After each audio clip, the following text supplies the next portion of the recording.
السلام علیکم۔ قیامت، روز محشر یا روز حساب پر ایمان لانا ہمارے لیے لازم ہے، جیسا کہ اللہ تعالیٰ سورہ مومن میں فرماتے ہیں کہ بے شک قیامت ضرور آنے والی ہے، اس میں شک نہیں، لیکن اکثر لوگ نہیں مانتے۔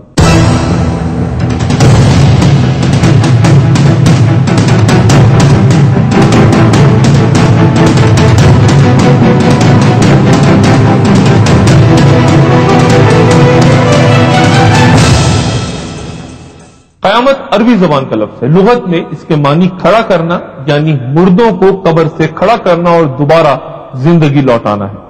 تاہم قیامت کی اصطلاح اس کائنات کی مکمل تباہی کی طرف اشارہ کرتی ہے، اور خود مغربی ماہرین فلکیات آج اس نتیجے پر پہنچ رہے ہیں کہ یہ کائنات بالآخر فنا ہو جائے گی۔ قیامت کب آئے گی؟ یہ ایک ایسا فطری سوال ہے جو ہر مسلمان کے ذہن میں پیدا ہوتا ہے، اور اس کا جواب اللہ تعالیٰ سورہ اعراف کی آیت 187 میں اس طرح بیان فرماتے ہیں، لوگ تجھ سے یعنی پیغمبر اسلام صلی اللہ علیہ وآلہ وسلم سے قیامت کی بابت پوچھتے ہیں کہ اس کا قیام کا وقت کب ہے، کہہ دے کہ اس کا علم تو میرے رب ہی کے پاس ہے، وہی اس کو اس کے وقت پر ظاہر کرے گا۔ وہ آسمانوں اور زمین میں بھاری چیز ہے، تم پر اچانک ہی آ جائے گی۔ تو اس سے پوچھتے ہیں کہ گویا تو اس کے سراغ میں لگا ہوا ہے، کہہ دے کہ اس کا علم تو اللہ ہی کو ہے، لیکن اکثر لوگ اس بات کو نہیں جانتے۔ پھر اللہ تعالیٰ سورہ بنی اسرائیل کی آیت 51 میں فرماتے ہیں، اور وہ کہتے ہیں قیامت کب ہوگی، تو کہہ دے کہ عجب نہیں، قریب ہی آ لگی ہے۔ قیامت کی علامات انبیاء سابقین علیہ السلام نے بھی اپنی امتوں کو بتائی تھی، اور چونکہ رسول اکرم صلی اللہ علیہ وآلہ وسلم کے بعد کوئی نیا نبی آنے والا نہیں، اس لیے آپ نے ان علامات کو تفصیلاً بیان فرمایا۔ صحیح مسلم میں حضرت حذیفہ رضی اللہ تعالیٰ عنہ سے روایت ہے کہ رسول اللہ صلی اللہ علیہ وآلہ وسلم ہمارے درمیان کھڑے ہوئے، اور اس قیام میں آپ نے قیامت تک ہونے والا کوئی ایسا واقعہ نہیں چھوڑا جو ہمیں نہ بتایا، جس نے یاد رکھا، جو بھول گیا، اور آپ نے ہمیں جن واقعات کی خبر دی ان میں سے جو میں بھول گیا ہوں وہ جب بھی رونما ہوتا ہے تو مجھے یاد آ جاتا ہے، جیسے کوئی آدمی جب غائب ہو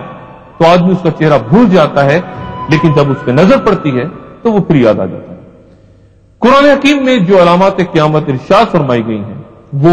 زیادہ تر ایسی علامات ہیں جو بالکل قرب قیامت میں ظاہر ہوں گی، جبکہ احادیث میں قریب اور دور کی ہر دور کی مختلف علامات بیان ہوئی ہیں۔ علامہ محمد بن عبد الرسول برزنجی رحمۃ اللہ علیہ اپنی کتاب الاشاعۃ الصاعب علامات قیامت کی 3 قسمیں بیان فرماتے ہیں کہ علامات بعیدہ،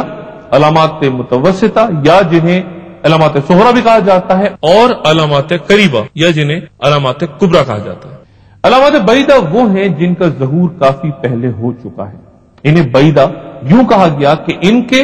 اور قیامت کے درمیان نسبتاً زیادہ فاصلہ ہے، مثلا رسول اللہ صلی اللہ علیہ وآلہ وسلم کی بعثت، رسول اللہ صلی اللہ علیہ وسلم کا وصال اور جنگ صفین۔ یہ تمام واقعات از روئے قرآن و حدیث علامات قیامت میں سے ہیں اور ظاہر ہو چکے ہیں۔ انہی میں سے ایک فتنہ تاتار ہے، جس کی پیشگی اطلاع بخاری، مسلم، ابو داؤد، ترمذی اور ابن ماجہ کی احادیث میں روایت کی گئی ہے۔ صحیح بخاری کے الفاظ یہ ہیں،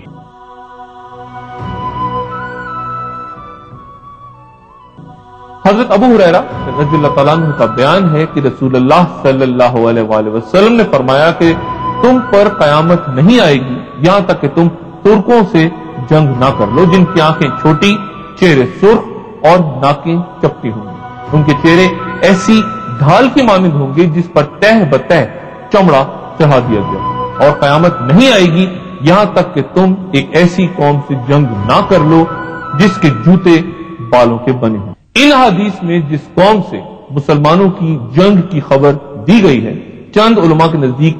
یہ وہ تاتاری تھے جو ترکستان سے قہر الہی بن کے عالم اسلام پہ ٹوٹ پڑے تھے۔ اس قوم کی جو تفصیلات رسول اللہ صلی اللہ علیہ وآلہ وسلم نے بیان فرمائی تھی وہ سب کی سب فتنہ تاتار میں رونما ہو کے رہی۔ یہ فتنہ 654 ہجری میں تب اپنے عروج پر پہنچا جب تاتاریوں کے ہاتھوں سقوط بغداد کا عبرت ناک سانحہ پیش آیا۔ انہوں نے بنو عباس کے آخری خلیفہ مستعصم باللہ کو قتل کر ڈالا، اور عالم اسلام کے بیشتر ممالک ان کی زد میں آ کے زیر و زبر ہوگا۔ شارح مسلم علامہ نووی رحمۃ اللہ علیہ نے یہ دور اپنی آنکھوں سے دیکھا۔ وہ 631 ہجری میں پیدا ہوئے اور 676 ہجری میں انتقال فرما گئے تھے۔ وہ اس حدیث کے بارے میں اپنی شرح مسلم میں لکھتے ہیں